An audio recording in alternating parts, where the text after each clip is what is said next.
Bonjour Leïla. Bonjour Pablo. Merci d'avoir accepté mon invitation. Leïla, tu es responsable de plaidoyer justice fiscale et inégalité chez Oxfam. Alors justement, vous venez de publier, de rendre public un rapport, comme tous les ans, sur l'état des inégalités dans le monde. Celui de cette année, la mouture 2025 s'appelle « L'art de prendre sans entreprendre » et vous pointez une concentration toujours accrue des richesses dans les mains de quelques-uns.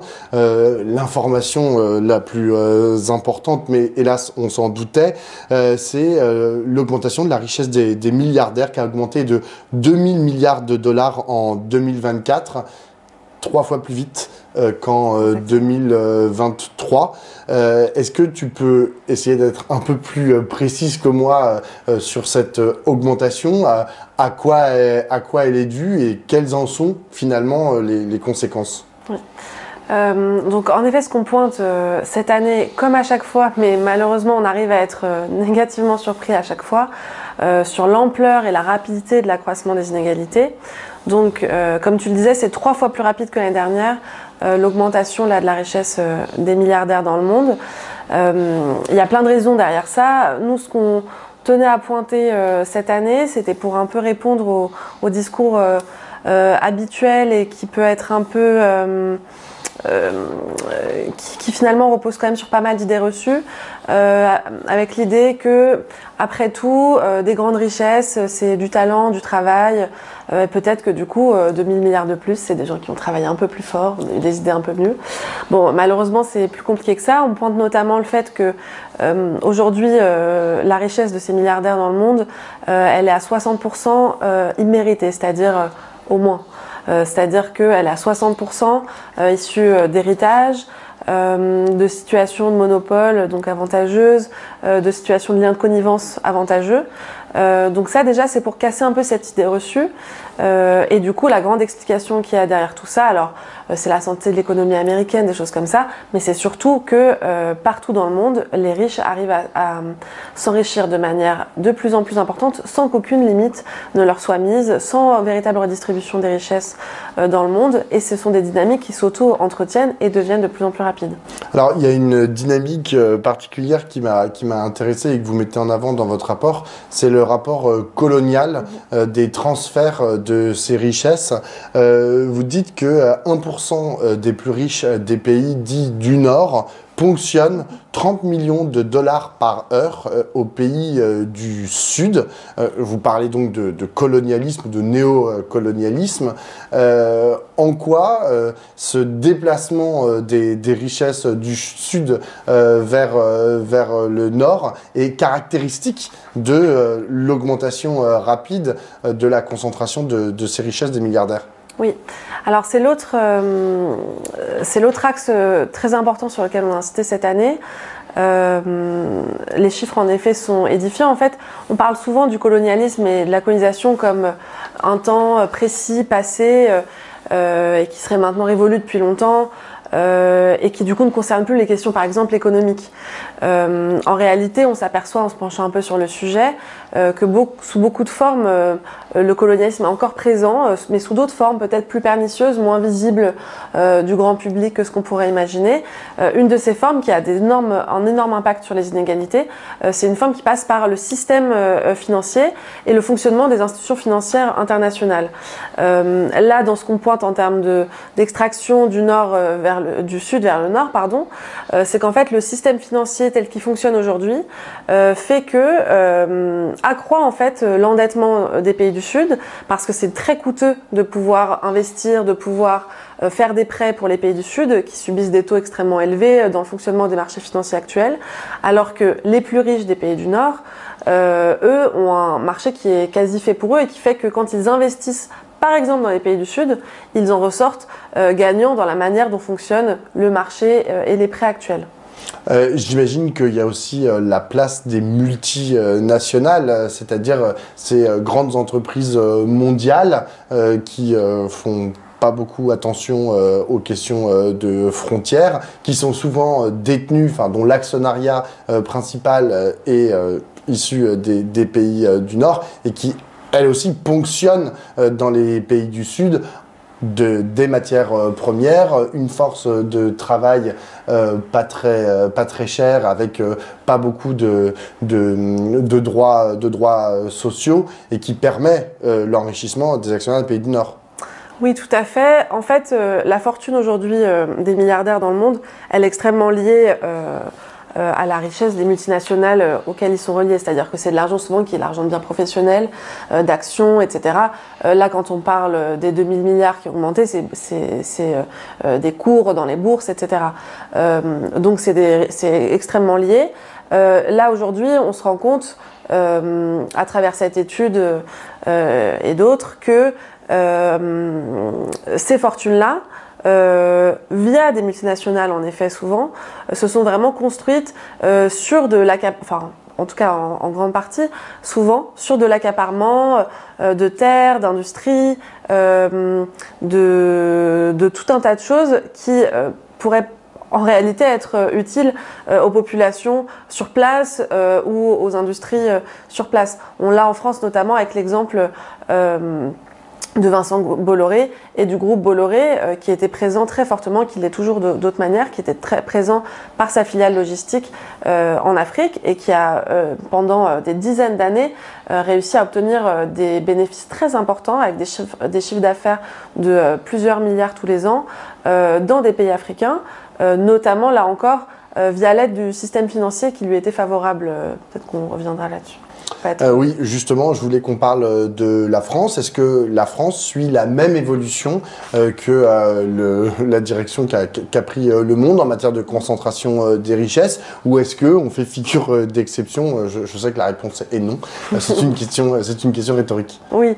En France, oui, on a aussi le même phénomène. Alors cette année, on n'a pas une accélération aussi forte parce que notre grande figure de proue de milliardaire, c'est Bernard Arnault, qui, avec là, les baisses en ce moment dans l'industrie du luxe, etc., était plutôt un peu en baisse à la date précise à laquelle on a regardé. C'est des choses très fluctuantes. Mais en réalité, si on dézoome un peu, on voit que depuis 2019, la fortune des milliardaires français a augmenté de plus de 24 milliards. C'est l'équivalent de 13 millions d'euros par jour. Donc on est sur des sommes qui restent difficiles à concevoir, qui au long terme augmentent énormément. Et avec pour résultat, là aujourd'hui, le fait que par exemple, en France, une personne parmi les 1% les plus riches gagne en seulement 6 jours ce que gagne en un an une personne parmi les 50% les plus pauvres. Donc on est en France aussi dans un état des inégalités qui malheureusement continue de se creuser et notamment en lien avec des décisions politiques très concrètes. On a un nouveau ministre de l'économie en France que tu cites dans le rapport, enfin que vous citez dans le rapport, qui a annoncé il y a quelques semaines qu'il voulait que chaque Français paie sa juste part d'impôts. Est-ce que, d'après toi, ça ouvre des perspectives en matière de lutte contre les inégalités, ou ce ne sont que des mots en l'air, comme beaucoup de ministres ont pu en dire ces dernières années, sans que ça soit suivi d'effet? Alors, à Oxfam France, on essaye d'être optimiste. Ça ne veut pas dire qu'on est dupe, mais on note quand même ce genre de prise de position, comme Barnier avant lui, en évoquant ne serait-ce que la justice fiscale, comme quand même des avancées symboliques qui ne sont pas anodines, qui disent quelque chose de l'état des rapports de force, de l'état de la société, de l'opinion, du fait de se sentir obligé, y compris quand c'est pas tout à fait le camp politique ou l'endroit où on se place dans le champ politique, de faire des pas dans ce sens. Donc ça, pour nous, c'est quelque chose d'assez important pour être noté. On attend de voir en termes d'action.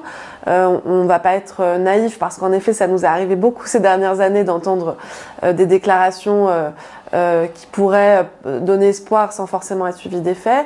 Dans les faits, là, dans les débuts du budget qu'il y a eu d'abord sous Barnier et là dans ce qui commence à être esquissé, on a quand même entendu quelques mesures positives, pas satisfaisantes, pas aussi ambitieuses que nous ce qu'on propose ou ce qu'on soutiendrait, mais qui montrent qu'aujourd'hui, en tout cas, ça devient vraiment inévitable en fait de s'attaquer à la question de la redistribution des richesses et de la lutte contre les inégalités. Ne serait-ce que parce que, très concrètement, on a besoin d'argent pour répondre à la crise sociale, avec toute la crise qu'il y a eu avec l'inflation, avec l'état de plus en plus inquiétant des services publics dans notre pays, qui sont quand même le premier rempart contre la pauvreté, et avec la crise climatique pour laquelle on a besoin concrètement d'investir, de faire plein de choses.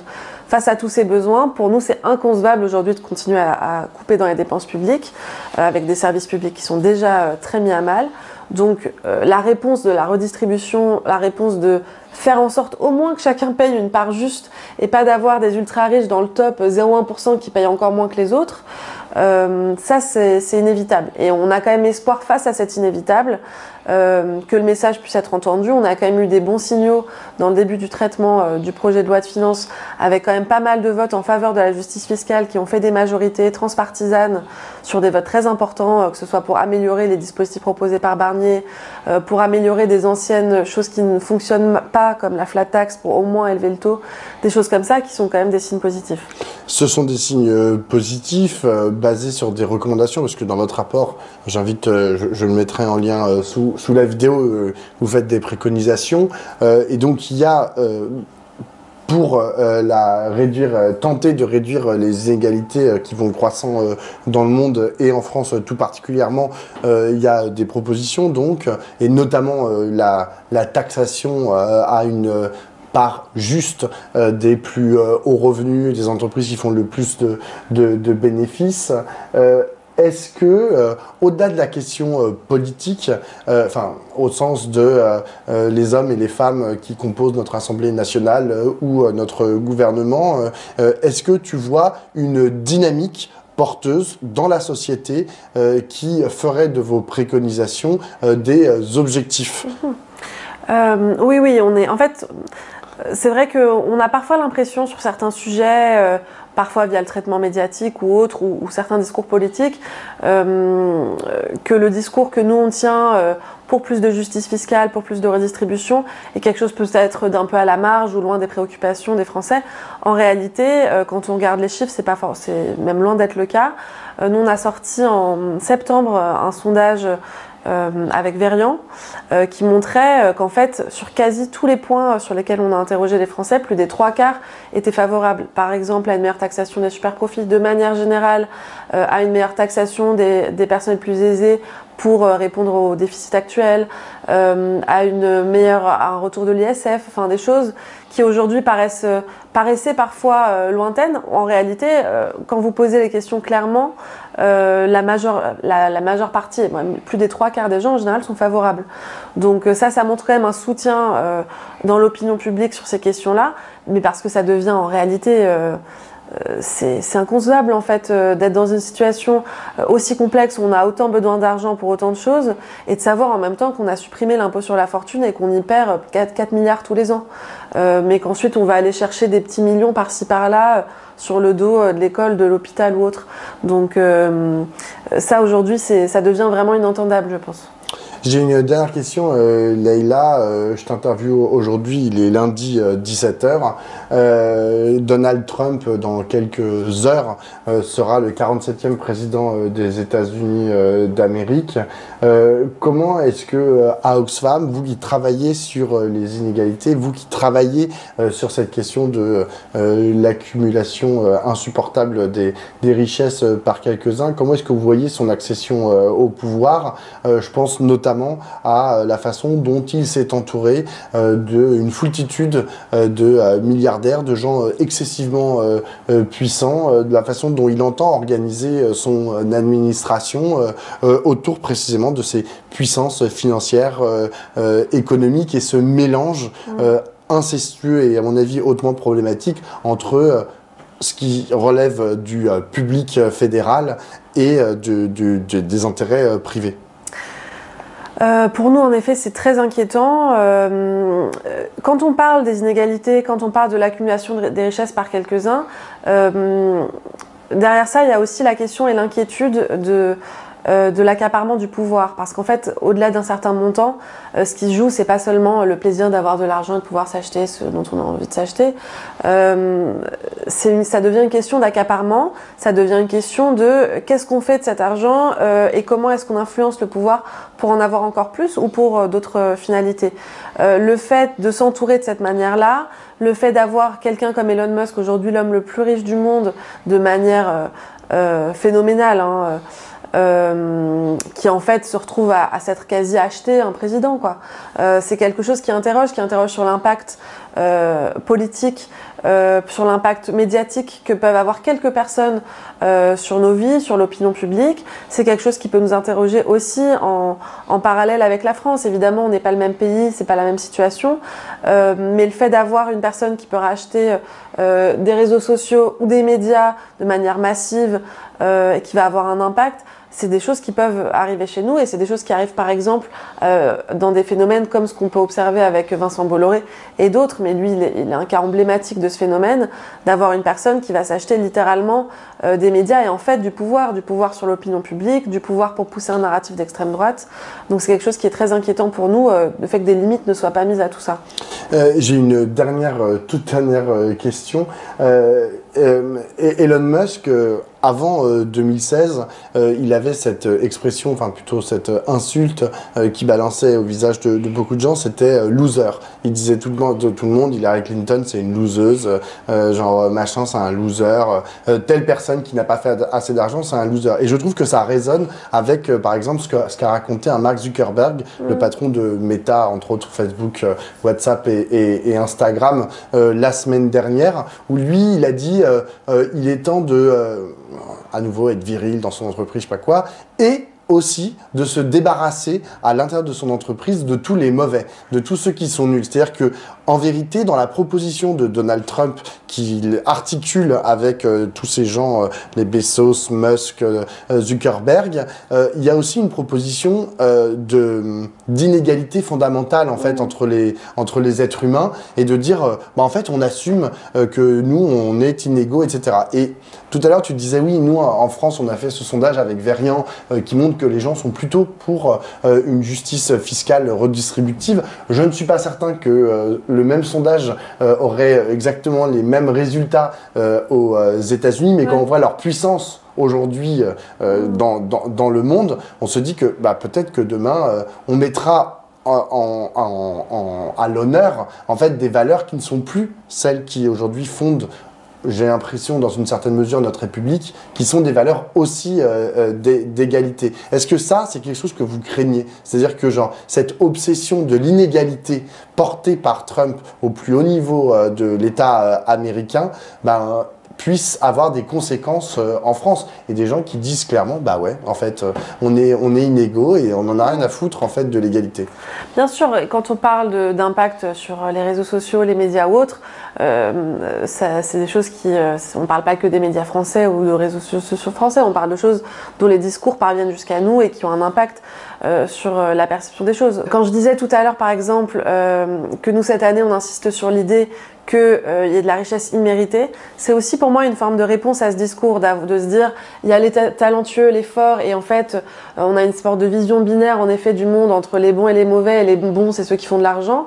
En fait, quand on prend un peu de recul et qu'on se rend compte que c'est de l'argent qui est pris, volé, extrait, qui bénéficie d'une longue histoire coloniale, qui bénéficie d'héritages qui ne sont pas des choses qu'on a méritées, c'est juste où est-ce qu'on est né, auprès de qui, dans quel pays, est-ce que c'est les bons, les méchants, est-ce que c'est les colons, les colonisés, pour nous, ces chiffres-là, dire concrètement aujourd'hui 60% de la fortune des milliardaires, elle vient d'héritage, de monopole, de liens de connivence, c'est aussi une manière de répondre à ce discours-là. Alors évidemment, c'est pas Oxfam à elle toute seule, malgré tout son travail, qui va pouvoir contrer un discours d'une telle force, mais par contre, ça contribue de se renseigner sur ces questions-là, de les diffuser, de creuser, de voir ce qu'il y a derrière et de contrer un peu cet imaginaire en effet inquiétant. J'espère que en partie grâce à votre rapport, mais aussi à d'autres endroits de la société qui, j'espère, vont se mettre en branle. On saura contrer ce type d'idéologie excessivement néfaste. Merci beaucoup, Leïla. Merci, Pablo.